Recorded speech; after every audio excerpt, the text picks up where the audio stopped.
Okay, hello everyone. Today I'm speaking to Bheki Mahlobo, who is an economist. He works for the Center of Risk Analysis, and we're going to be speaking about interesting statistics and facts about South Africa. Welcome. Hi, Hugo. Thanks for having me on, man. I have to say, I think this is the first time that I'm in a podcast episode as a guest for longer than 30 minutes. I feel Yeah. like I'm in the Joe Rogan experience where we're just going to have a conversation and see what's happening in the country. So I look forward to this chat. And I'm also quite nervous because you're a smart guy, bro. Yeah. I always get quite nervous around smart people, but also quite interested in the conversation because I also like to draw from them. So I look forward to this conversation, man. Okay, cool. Yeah, I mean, I think that 30 minutes is never enough to cover any topic. 1 hour is Yeah. sometimes too long, but whatever. So I want to make start you with a statement. In 1994, when South Africa went to the end of apartheid, I think it was 92 anyways, I think it was F.W. de Klerk's younger brother who said something of the sort. It was a comment. He said that the new South Africa will not be as great as black people think it is and not be as bad as white people expect it to be.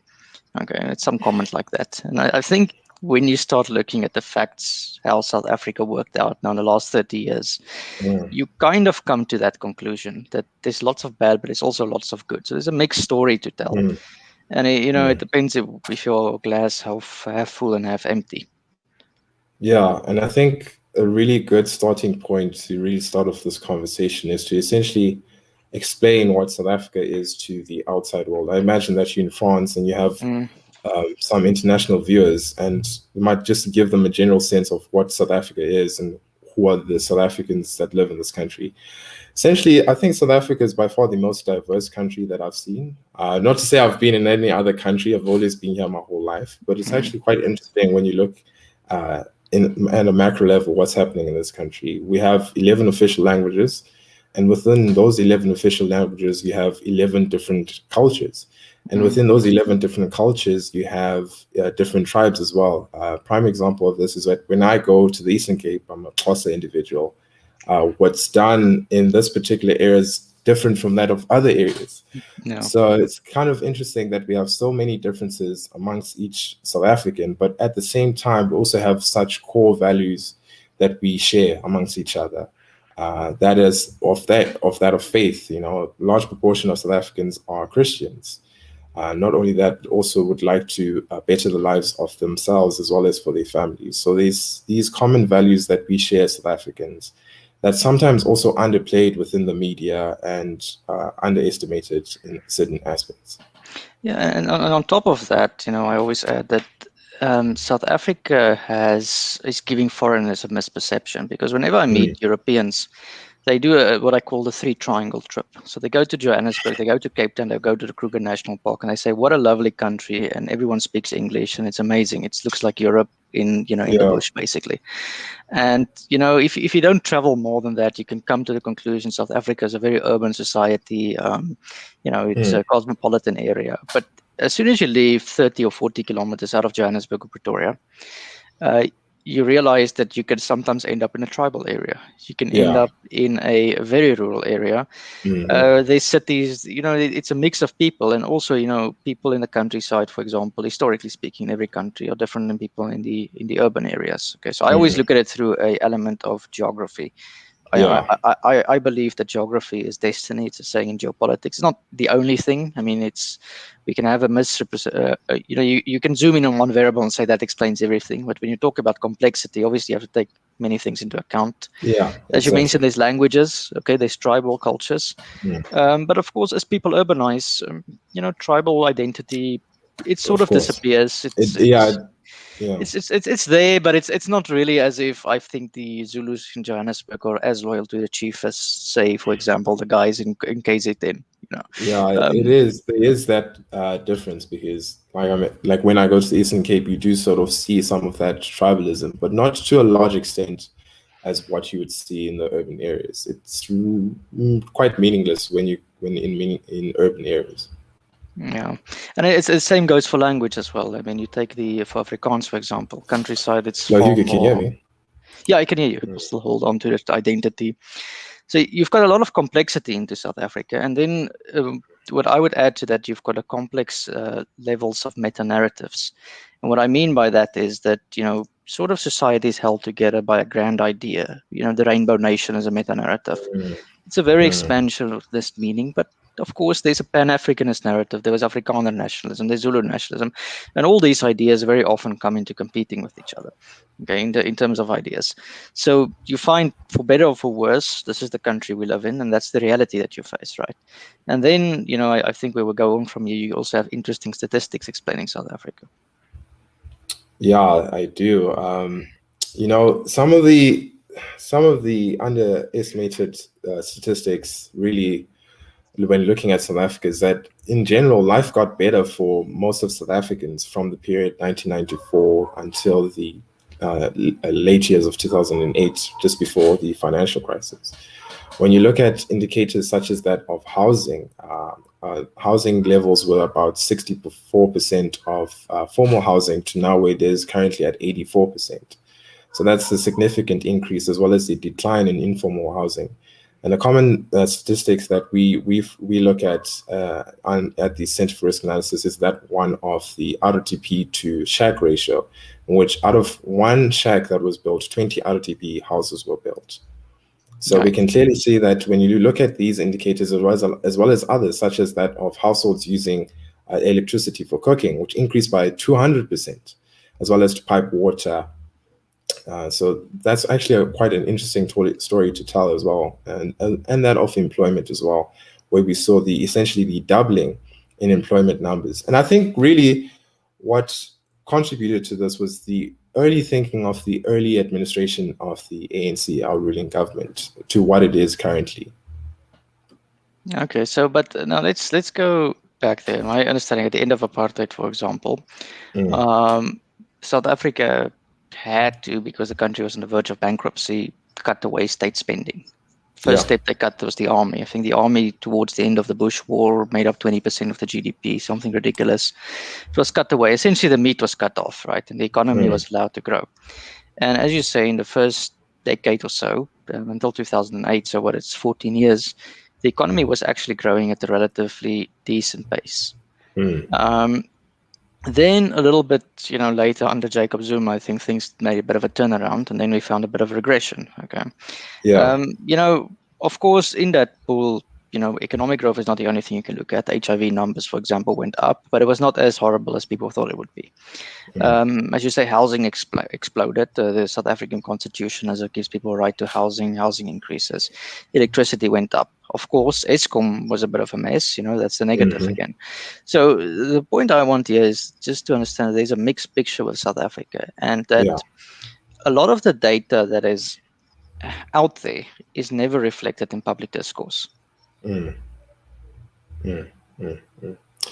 that's true. I would say largely one of the data points that's not really spoken about in discourse is that South Africans, like I said earlier when we started this conversation, to a large extent, we share common values. I mean, the most pressing thing on a South African is, are they able to provide for their family? In other words, employment. Yeah.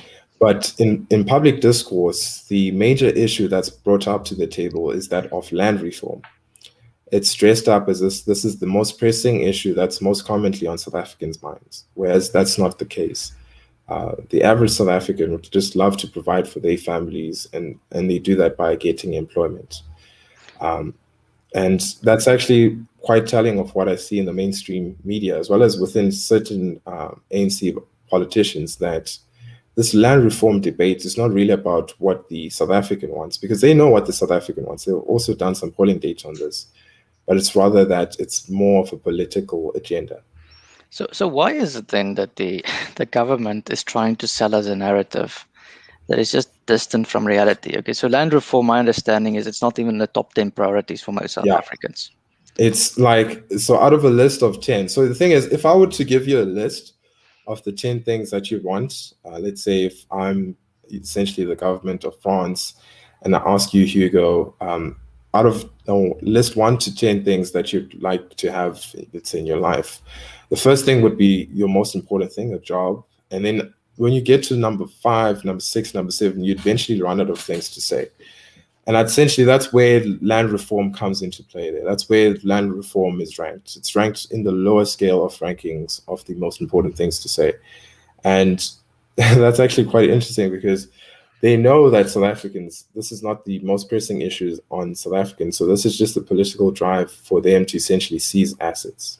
I think the land reform or the push for expropriation without compensation is rather a way in which the ruling government seeks measures to essentially take over people's assets.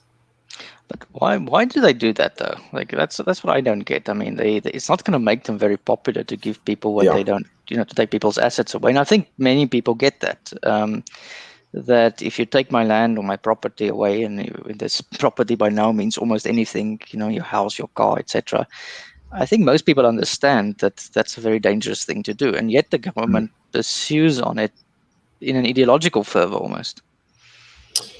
Yeah, I think it's mainly the reason why they're doing this is mainly that they're essentially running out of public funds. Under the administration of Jacob Zuma, the drive was mainly to use the State Departments to take people's taxation and use it for themselves. And I think what's essentially happened over the years, under the late years of Jacob Zuma and now the early years of Cyril Ramaphosa, is that they essentially run out of public funds to essentially take and use for corrupt deeds. So they're looking for other means to essentially extract wealth within the South African populace. And EWC is just another means to do that. Last year, another means they tried to do that was through prescribed assets, which they received massive backlash towards that policy, in which they were planning to essentially allocate a certain portion of pensioners' savings into government bonds for infrastructure and other government projects. And they received a massive backlash for that policy, rightly so. So essentially, the reason why they're essentially going forth with EWC, even though they quite know that it's negative for the country, as well as other countries see that it's quite dangerous for the country, is that they're simply looking for means to extract wealth from the South African population. It's like they want the cow to live, but they would like to steal the milk from the cow. Yeah, I mean, it speaks to me that we've got a ruling elite in South Africa. I don't know, for whatever historical reasons, that cannot make the distinction between production and plunder, right? And they see the means of getting wealth as a way to plunder resources from the state. So the state is basically the cow, the milking cow, and they milk it through various schemes, anything ranging from BE schemes to prescribed assets to EWC, etc. And that to me, it speaks to the type of leader that South Africa got. And, I know Moleetsi Mbeki goes into this, where he makes a distinction between the black elite now and the Afrikaner elite and the English elites. And he said everyone had different challenges and different ways of looking at the world. And as it happens to be, at the moment, South Africa, the ANC has the masses behind them, but they don't really have, as the Marxists would say, the means of production. And the only way to sort of get their hands on the cash cow is by prescribing themselves a little bit of assets. I don't think it's more complicated than that. Yeah, it's truly not. And it's also interesting to look at the change of thinking within the ANC. When I compare Nelson Mandela, Thabo Mbeki to that of Jacob Zuma and Cyril Ramaphosa, a lot of inclusive growth. You might hear this all over the talking points that South Africa needs a more inclusive growth. Yeah.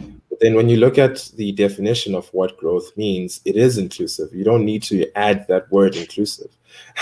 So it's quite telling that they've shifted towards actually growing the economy to now be more redistributive. And that's why they seek, that's one of the reasons why they seek to essentially centralize the economy, centralize the means of production of the economy. And I think this will be done through custodial taking, which will be done under the expropriation bill. A lot of media seem to miss the difference between, or rather unable to distinguish, that the custodial taking of land, which is what the ANC aims to do, is also nationalization. It's essentially nationalization of land within the country. So we're seeing quite extensive move towards centralizing the most important part of the thriving economy of the country. But of course, the problem with that is that as soon as you try and go for production and try and seize it, you end up putting people in power there that don't have the skills to run this. the Yeah. institutions, right? Because you're running a business, starting it on your own, as many people have done in South Africa, is vastly different than getting shares and saying, now I'm controlling in charge of it. Very few people can really just start, taking over a company and start managing it without understanding all the necessary complex aspects of it. Mm. And that is one of the big issues I've got in South Africa at the moment, is that we have a quote unquote wealth distribution scheme that's been running now for the past 20 years Mm. that is in a way disincentivizing people to start their own businesses and to be productive. Right.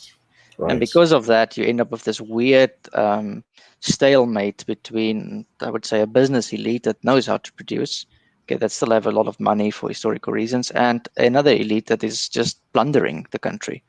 And Mm. how do you move from there to where you would want to be, which is that everyone can grow their own companies and try to get the best competent people at the top. Yeah, you touched on something very important there, which is actually something I've been thinking about quite extensively on South Africa, but not only on South Africa, but as well as the world, really, is that of the difference between free enterprise and big business. When you see such extensive move by government to essentially centralize the economy, you also sort of see an increase in big business, where you Yeah. have certain businesses that align themselves with the government. On EWC, we saw this with Agri SA, in which they were essentially backing the government on expropriation or compensation and completely ignored the needs of their members. And I think this is done to a point where, like, big business, they benefit from these policies because the small guy in the starting chain really gets massively knocked out when these policies are implemented, whereas they plan to benefit from it. Yeah, I mean, And I this think is to that's a me huge problem. it's a means of creating monopolies, like, okay, through laws. Yes, So exactly. you capture the regulations and you get them to write laws that protect only your company, and then you're basically a tall guy with a toll gate on the road. And I won't be surprised if Sanral supports UWC. I won't be surprised if the big corporations support it. Even Discovery. I mean, most of the state guys Hmm. have some kind of sustainability medical scheme. Their business isn't a threat of this, but the upcoming guys are. So, it's interesting to me that when businesses become very big, they tend to act as inefficient and as monopolistic as governments that are too big. Yeah, And the yeah. question is obviously, where do you get the balance between them? How do you make sure that there's competition coming up?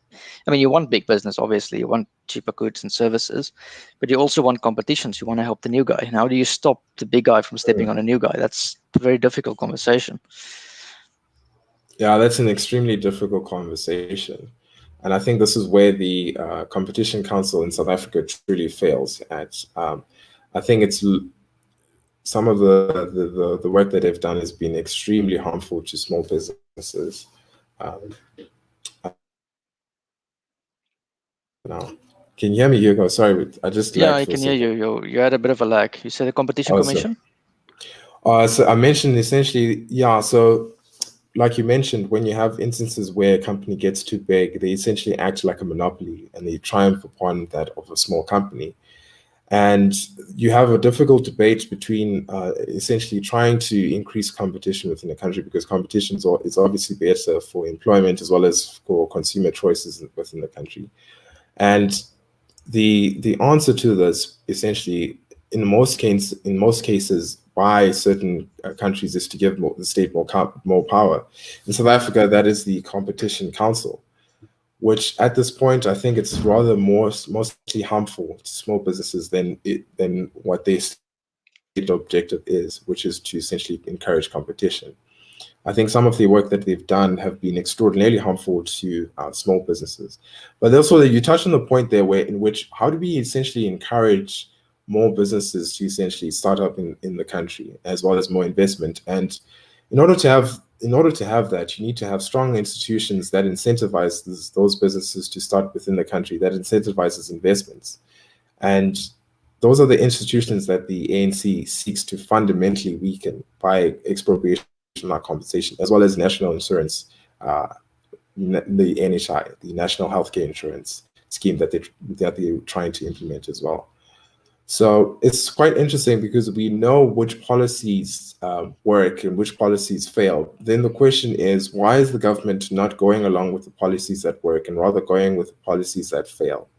Yeah. And I think it's largely because that the ANC it's not really in it for implementing reforms. I think they're just in it for it to plunder.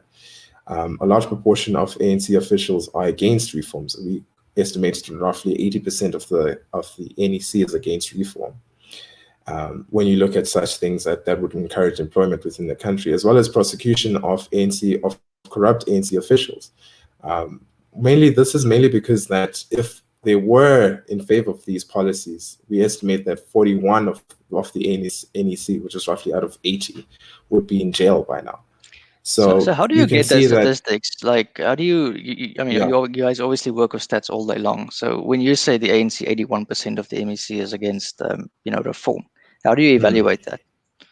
So we evaluate that. So I have to say that these are our estimates. So what we do is that we look at a particular cabinet member and we essentially look at the track record, and we see whether if they have been implicit in corruption, allegations of corruption. I have to make that's a significant point. Allegations of corruption. These are serious crimes in which they can face jail time of up to 15 years. So that's how we essentially come up with these figures. We essentially look at the NEC members and we evaluate them individually and come up with those estimates. But not only on that, on corruption allegations, also looking on their positions on reform policy. Have they been talking of reforming the country and to enable the country to reach high employment levels and high investment levels? So that's some of the indicators that we use to determine whether they're a reformer or not. Right. So, and if you, because I mean, I remember now, a year or two ago when Ramaphosa was elected, I mean, the media was overjoyed. We finally have our Exactly. reformer, right? And when you looked at the Exactly. data, what did you find? I mean, when you look at the data about, I believe, in the first few months in which he was elected president, the first thing he spoke about was expropriation without compensation. That was a key indicator that this individual is not a reformer. That gave us some extraordinary insights that Cyril Ramaphosa is not a reformer in any sense, in any meaningful sense of the word. And when you look at certain policies that he has implemented, such as that of the minimum wage, these are indicators that tell you that this particular individual is not a reformer. Minimum wages act as a barrier towards the low-skilled South African. South Africa has employment rates. Employment rates, also sometimes referred to as absorption rates. These are people that are of working age that are employed as a proportion of the working age population. We have just under 40% employment rates. Now, when you compare that to other emerging countries have about 60% and developed countries have about 70%. So we're just above that 0.5% point and lagging behind emerging markets as well as developed markets. And such policies as that of minimum wages, as well as expropriation or compensation, as well as other regulations that act as barriers on businesses, inhibit inhibits on employment numbers, and But I mean, employment numbers growing essentially. yeah, so I mean, given the current policies, nobody's going to invest in the country, or there will be few investments. So, essentially the unemployment is going to remain largely unchanged. I look at some of those things and I said, okay, fine, it's the way it is, it's the way of the thinking of the ANC. But then I look at something else, which I think is taken for granted, which is the age structure of the country. And you find, for example, South Africa has got a very young population. And the population that's older is dying out, so it's essentially time is on our hand. And have you looked at what the young people in the country want and what the older people would like, and how that direction is going?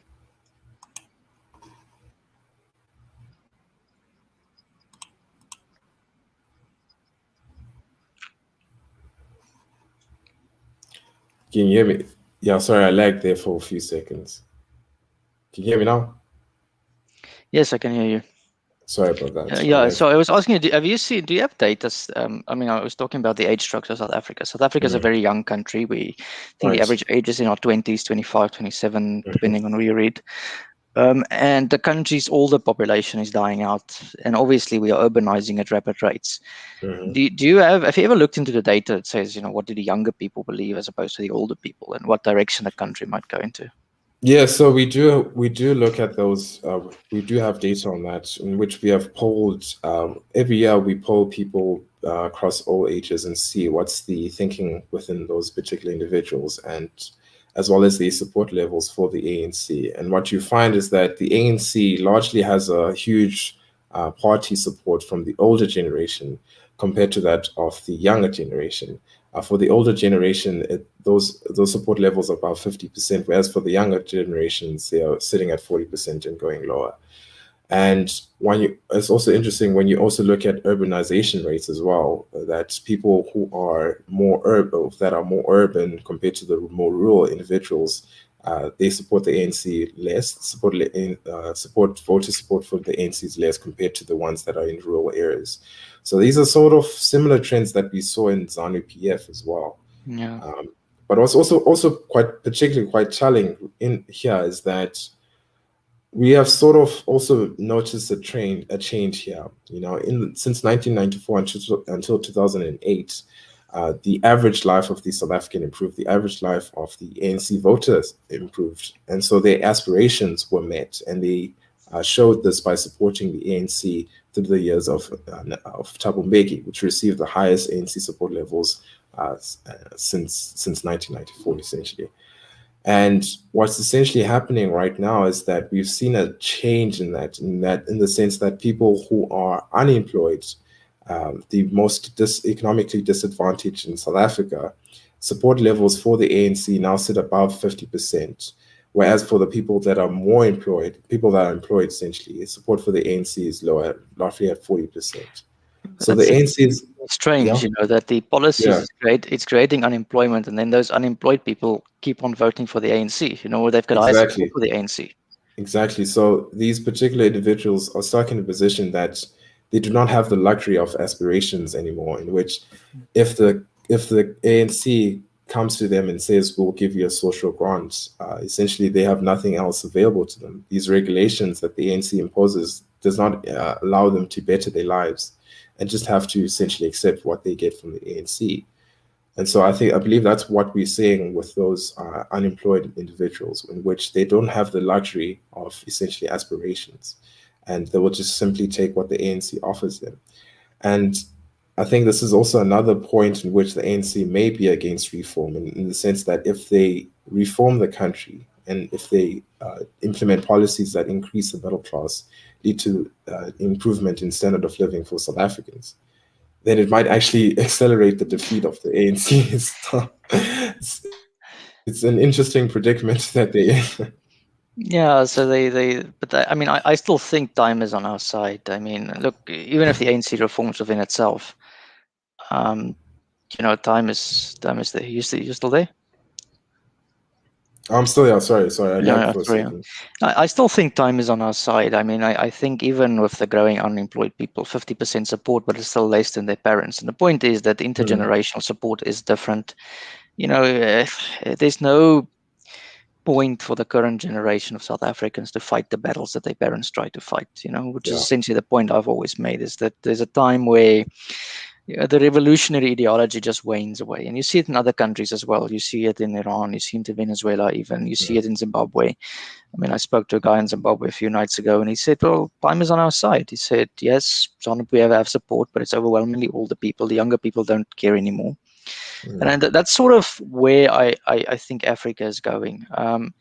Africa is in this century going to see a massive population boom because of the mhm. rapid urbanization.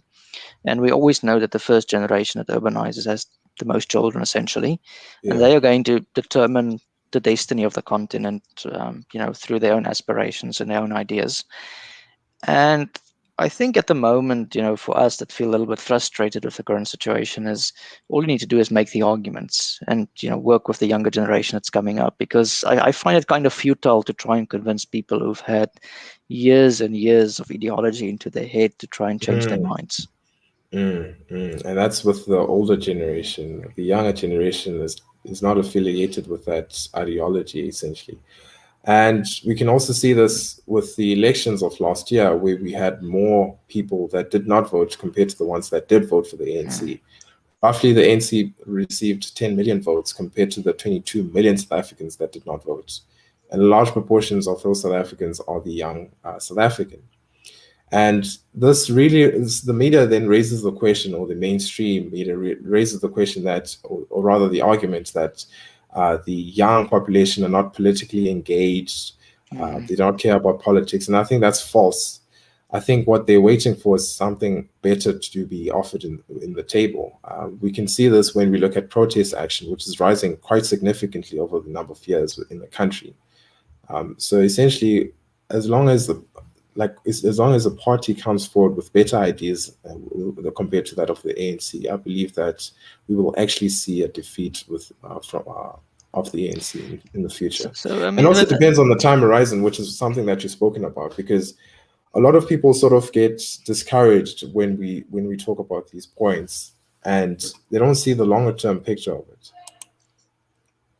Oh, sorry, my camera again just decided to betray me. that's fine. I mean, we're just talking casually. It's some people listening anyway, so they're kind of enjoying Yeah. us. Yeah, I mean, you're right. I mean, the long-term trend is kind of what I look at. I take a 10, 15-year view of the things, and I say, there's two things in my own life, 5 years. I'm not going to change the course of a country within 10 to 15 years, but you can make the argument for it, and that's essentially all you can do. I want to show an interesting graph to people here, which is, I think, a very important graph that is often misunderstood. I've heard so many people, for example, tell me that social grants are increasing the amount of children per woman. Okay, but essentially the black women are getting social grants and they're having more babies. Well, the evidence just doesn't suggest it.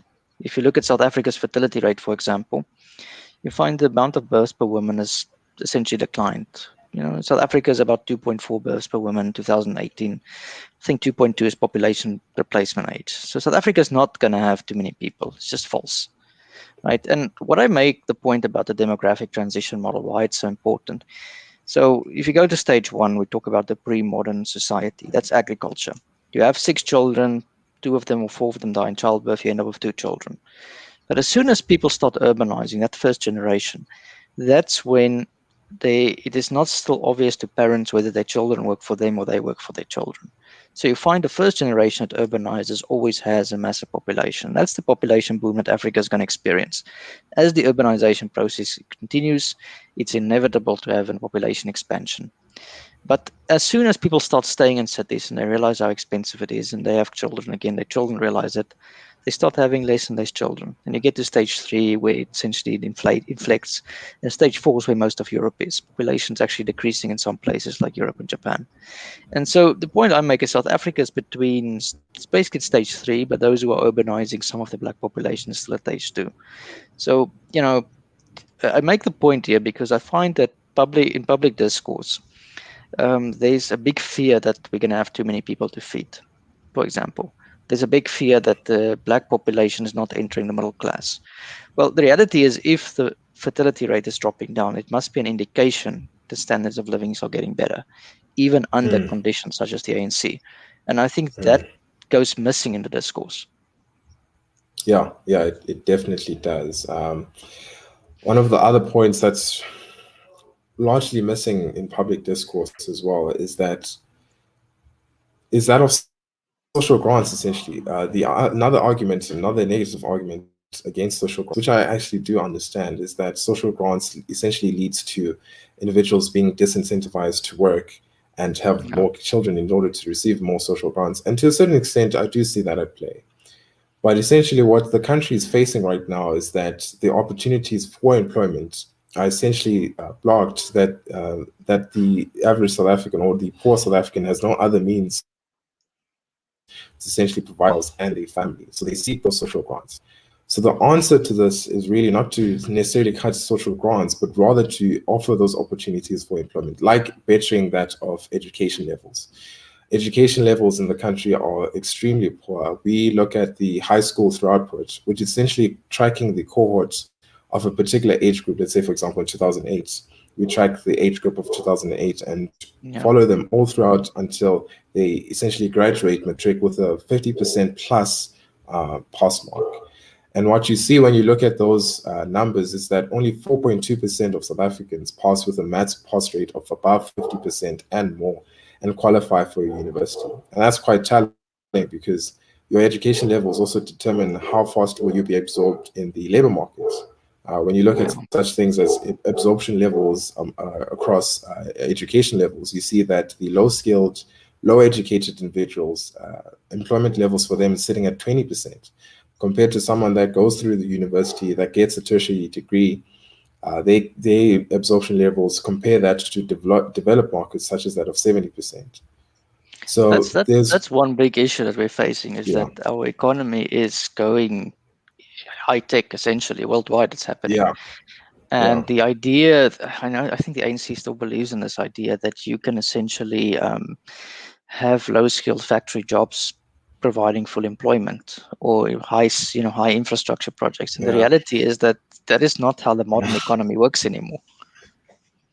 No, it doesn't work anymore. It doesn't work anymore. I think through the increase of access to internet, it's also quite interesting because just a week ago I was traveling by some townships where you see like fiber providers installing fiber cables into those communities, and I thought that was actually quite interesting. Which you have an increase in the access to internet connectivity in South Africa, which will be hugely important for future jobs. We're seeing an increase in the technology space as well as digital space, where we're seeing massive employment in those areas. So I don't think we'll still see that low-skilled manufacturing boom in employment or in massive infrastructure-led plan happening within this country. I don't think that's how essentially it's working out within the modern economy. Yeah, but do you have statistics on how many people have got access to internet now in the country? The levels that I've seen are now at above 80%, roughly about 80%, which has increased, I think, from about 20% from a few years ago. But I need to check that for a fact. These are the rough estimates that I've seen, but we do have data on this that we've been tracking as well. Yeah, so I mean, with the access to internet comes something else, which is full literacy usually. Exactly. I mean, and so even though if it's on Twitter and it's a few characters, at least you can read something. So full literacy, I think South Africa has achieved it, which is, even despite the education system. Question is obviously how deep the literacy and the critical stuff is. And my view on that has always been, I don't think education or schooling teaches you to be critical. I think you sort of have to think for yourself a little bit. Yeah, exactly. And it's actually quite positive now, actually, because you could also learn so much from the internet. There's such things as online schooling, online courses that are essentially on the internet that you could do for yourself. And I guess to a certain extent, it would be a positive, mainly because of what I see from the public schools in the country, as well as major universities. An example of this week was a UCT lecture. I'm not sure if you saw this, but actually you did. I think you discussed this in the show, in which he said that the Holocaust, what Hitler did, what Hitler did was no crime at all, which is actually, frankly, quite disgusting. And I cannot imagine what a parent goes through just to send their child to a very top university such as UCT, and their child learning that nonsense, essentially. So with online learning and with increasing connectivity, internet connectivity, you essentially avoid all of that completely. Yeah, that'll be an interesting phenomenon to see. I mean, historically, South Africa had 4, 5, what they call historical white universities, and some other universities that, was designed to be second class. But I think apart from certain subjects, universities have lost their prestige in the world. Yeah. People don't need to go to them for everything anymore. I mean, I would make the case for some mathematics and science subjects, yes, and some deep learning things, yeah. But by and large, if you want to study Aristotle, why would you want to go and do a course in philosophy these days? You can just have it on the internet, right? Yeah, you could read it from the internet. Yeah, it's interesting to look at the shift, really, because now the most important thing in a company is the skill. Are you able to essentially do the task that the company needs you to do it? And the only way in which you can get that skill is essentially to work. That's why it's very important for individuals to essentially find employment so that they can upskill themselves. And it's quite saddening that you have these barriers for these low-skilled individuals, that they are not offered that opportunity to upskill themselves. You know, the point that's really missed in public discourse when speaking about minimum wages is that they see it that these individuals will be underpaid for life. But they don't Yeah. see that these individuals are actually paid to learn. Because when you go to work, it's the first few weeks are hard. You don't understand what's going on in this particular company, but then eventually you start to get the kicks of it. You start to upskill yourself, and then you move up upon the ladder. So that point of moving on, where you increase your skill capacity and you increase your income, that's largely ignored. And it's quite unfortunate that we Well, still have minimum wages in the country. I think another point I want to open up is that of innumeracy. I mean, you touched on it that South Yeah. Africa gets 4% of people basically know math at high school level, which is not that complicated in my view. And then Yeah. at university level, it's probably less than 1%. But you can definitely see it in public discourse that, um, what do you call it? The innumeracy is so obviously being exploited by politicians. Hmm. The best example to any of us should be racism. I think it's Karl Popper that said a theory that explains everything explains nothing. And when racism is used to explain every little discrepancy in data in the country, it's complete nonsense. Yeah, yeah. You know, it's complete nonsense. And it's very, I think this brings us to a conversation we had offline where we said it's very also important for South Africans to also know their history Mm, and to actually understand where we essentially come from. And I usually look at it from a point of centralization as well as decentralization when looking at governments, where the apartheid era was essentially a process of centralization. It was essentially planned government. It was a socialist government. And when you actually understand that, you won't fall for the race baiting that's often spoken about by politicians as well as that of media. When you have sensible policy being implemented or trying yeah. to be implemented and simply dismissed as, oh no, this is just to benefit a particular race of individuals at the expense of others. And that's when you know it's utter nonsense. And if you try to disagree against that, now you get cancelled. Yeah, well, this is the unfortunate consequence of importing American ideology into South Yeah. Africa. I mean, I think there's a lot that's remarkable about America, but in the last few years, I don't think anyone wants to learn anything from them. But Mm, I take the racial one for example. I mean, the average age of Black South African is in his 20s. I don't have the exact number in my head. The average age of a white South African is in his 40s. So let's say it's 20 and it's mm, 40. It means the average white South African has got 18 to 20 years of work experience on the average Black South African. How can you, from that infer that every discrepancy you see is a consequence of the past and systemic this mm, and whatever? There's a lot of complexity when you're dealing with data, and yet, mm. as I say, when you talk about public discourse, it's so dumbed down and so stupid. I don't think anyone with a little bit of intelligence can believe it anymore.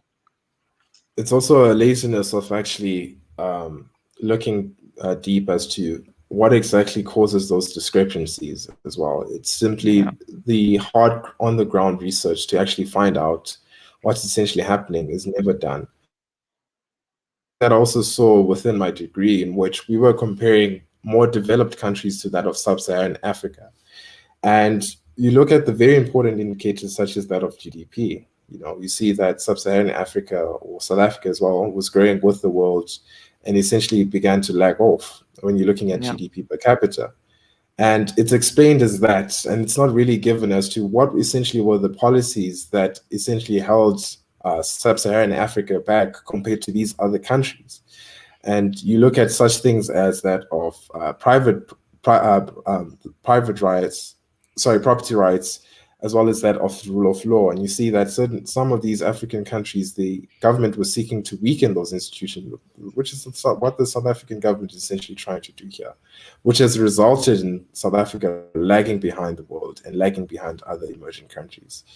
So I think it's also that as well as a form of laziness, really. yeah.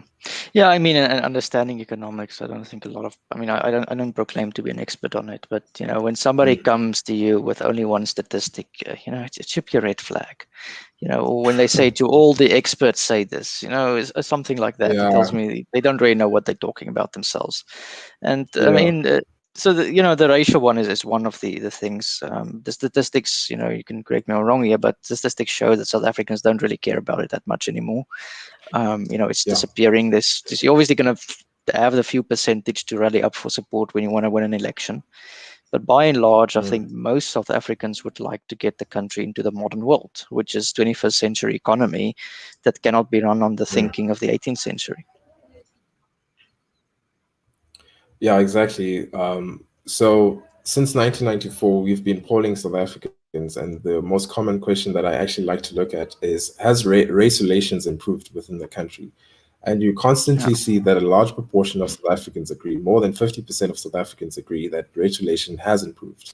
Not only that, but they also agree that they would like to work with each other across racial groups to essentially achieve their goals, as well as that of teachers. Would you like your teacher to be the same race as you, or would you like your teacher to be to have a particular skill to educate your child? And most of Africans, about 50%, agree that teachers should be based on merit, not based on race, which is absolutely ignored outright by public discourse. And it's actually interesting because we know that a large proportion of South Africans really favor merit-based teachers and state that race relations has improved within the country, but the media as well as the politicians sort of go the opposite route. Then that essentially tells me that there's rather an agenda here rather than what's actually based on fact. Well, I think the agenda is driven by innumeracy in the media. I mean, look, as journalists, to my Yeah. understanding, take one semester course in statistics, so there's no ways they can properly scrutinize it. There's some that do, but catchy headlines is not going to sell when you say we've done a comprehensive analysis and we've evaluated the variables and we come to Mm-hmm. conclusion as one or two things maybe. That's not going to sell the headlines. Just the other thing, though, I think the media has been playing a dangerous game for the last 20 years because they know race baiting headlines sell newspapers. So they've been trying to influence public opinion, and they've actually been trying to present their opinion as if it is public opinion. And I think that's what the politicians then read. I mean, you only read the Mm. media, of course. That's the way you inform yourself about the world. You end up being misinformed, and then you apply a policy based on a misinformed agenda. Yeah, exactly. Um, an example of this it did not happen here in South Africa, but it's what I see in essentially Georgia, where I saw a number. Sorry, I might be moving away from the topic, but I No, I think continue it's anyway. actually So quite interesting.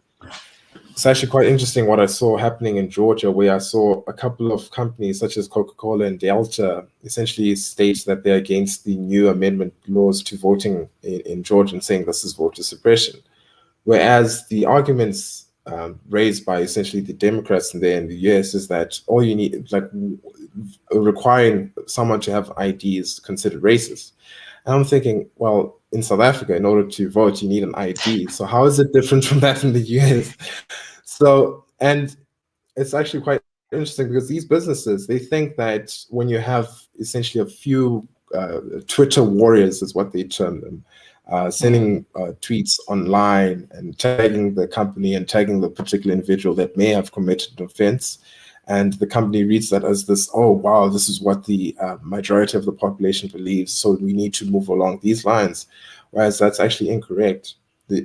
It's incorrect. A large portion of South Africans, and I believe to a certain extent, even Americans, don't subscribe to those ideologies that's portrayed within the media. yeah, I see it in other aspects of policy as well. And there's Yeah. a very good book by E.P. Snow, he was a scientist and a physicist, and he became a playwright. So he Mm, moved from the scientific world to the literary world, and he realized something is that when he went to a dinner party, for example, of all these highly educated people, but they couldn't do numbers, he would ask them, explain to me what is acceleration, explain to me what's deceleration, explain to me what's the mm, second law of thermodynamics, energy in, energy yeah. out. very few of them could understand it. Okay, so he said that despite the education, being educated, they've got as much insight into numbers and physics as their Neolithic ancestors had. So they're essentially illiterate. Okay, basically, it's like asking somebody, "Can you read?" That was his point. And I think this is what's happening: is that you have people in influential positions of authority, or Yeah. just in the media, who are educated, in the books, but they're not educated in numbers. Then they hear something and they don't really understand the statistics. So then they dumb down the narrative. So they say it's systemic Mm, racism. It's a very dumb mm, theory that explains everything. It's the greenhouse effect, is the blanket. Eugenics was feeble mindedness. A lot of things like this. And I think this is what eventually filters through to public discourse. And this is what you get. Coca-Cola looks at Georgia and they say voter suppression. Now, my argument of yeah. voter suppression will be simple. What does the data say? Is it true Yeah. or not? Is it true or not? And And there nobody was no gets to data ask that on it. question, Yeah. Yeah, and if you do, you called a racist. Or if you in the US, yeah, I don't want to say some of these terms because they're quite offensive. But in the US, you're referred to as sort of an Uncle Tom, Yeah. which is actually quite interesting.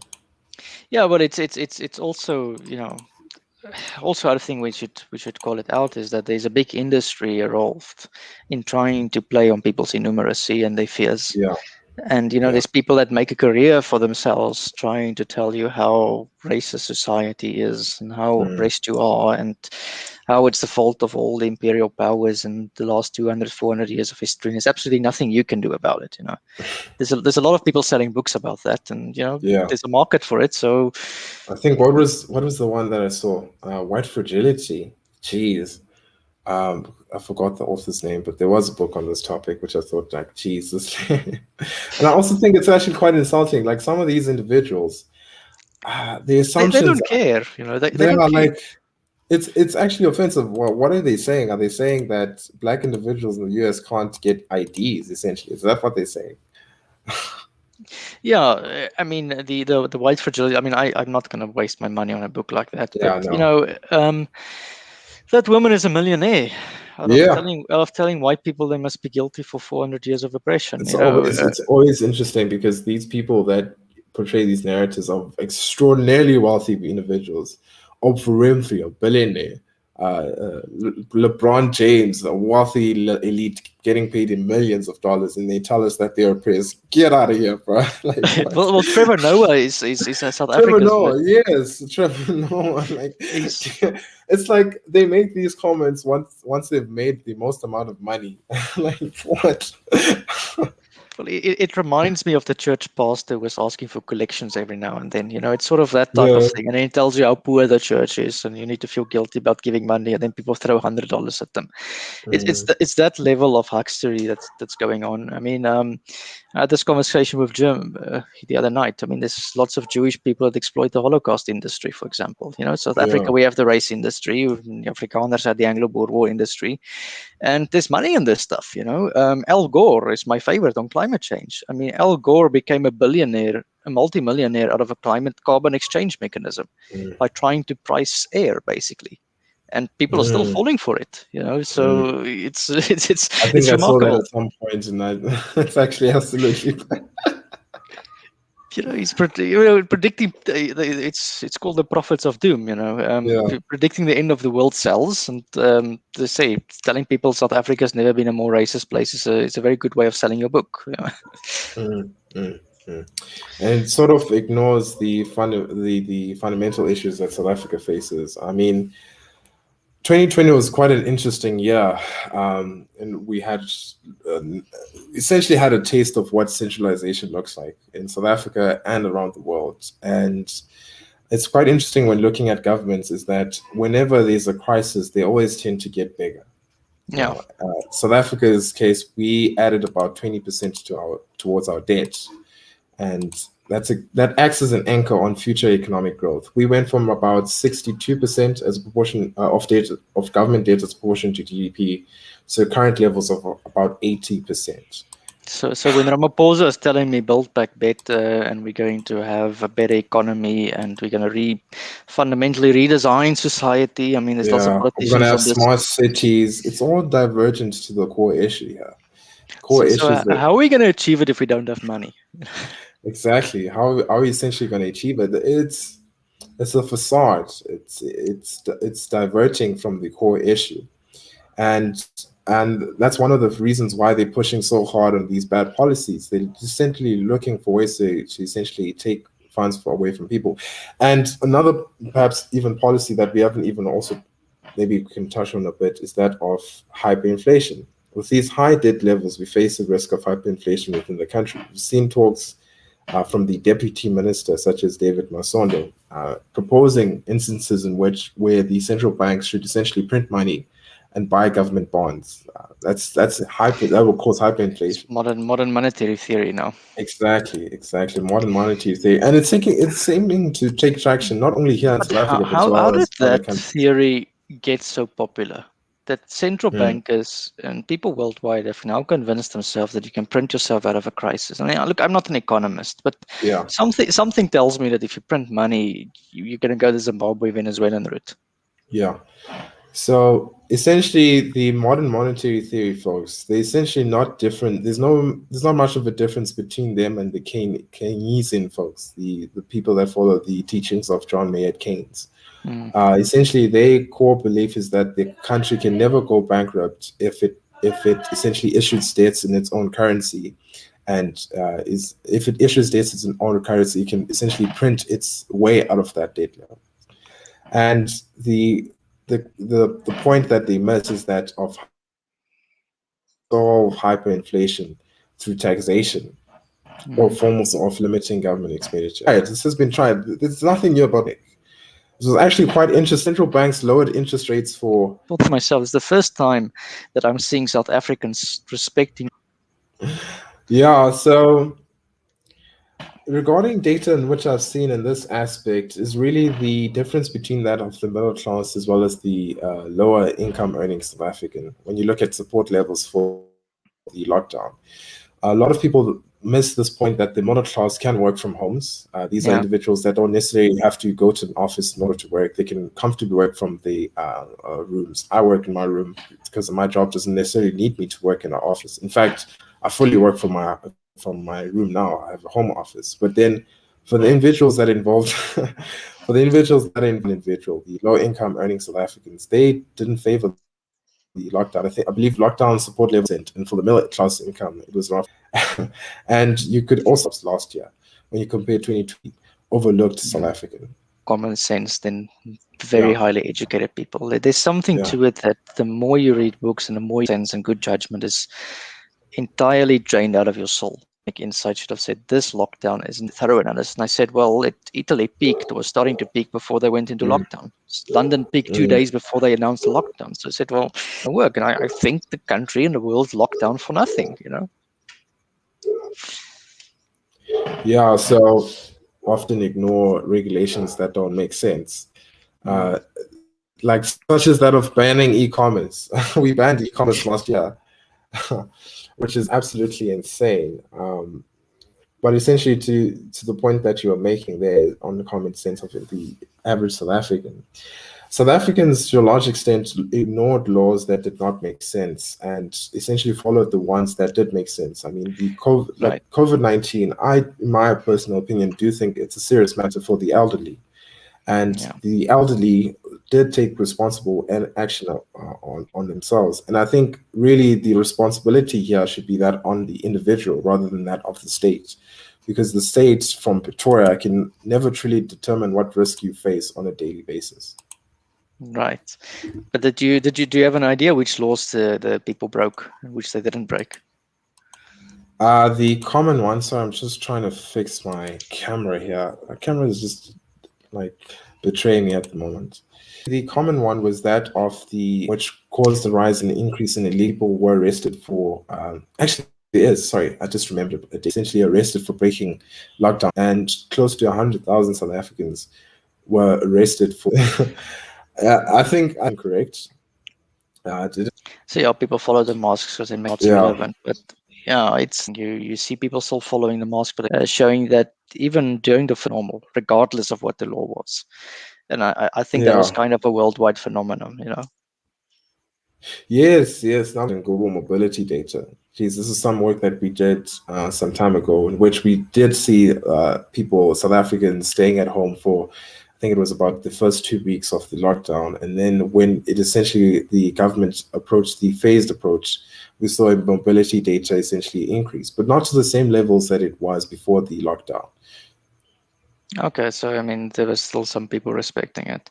So yeah, I Yeah. think just in the last few minutes, I mean, so I mean, as I say, it's understanding South Africa through data and facts. The point that I want to make is people is that about South Africa, Mm. about social grounds, about childless or whatever. And the point is, whenever people do it, just check the data. I don't think people need to do a Yeah. thorough analysis. It's obviously impossible. You do it more, but you'd have a much better understanding of how the world works. I mean, to say South Africa is a mixed bag of success stories. We talk about the success in housing, the success in access Mm. to water, etc.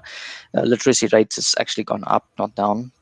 Education, numeracy rates we're still struggling with. But then the economic growth is the big issue for the last decade or so. There's been very little economic growth, and I think people sort of realize it.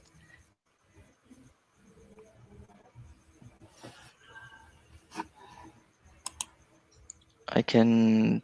You're lagging again, or you're buffering. You've got buffering issues.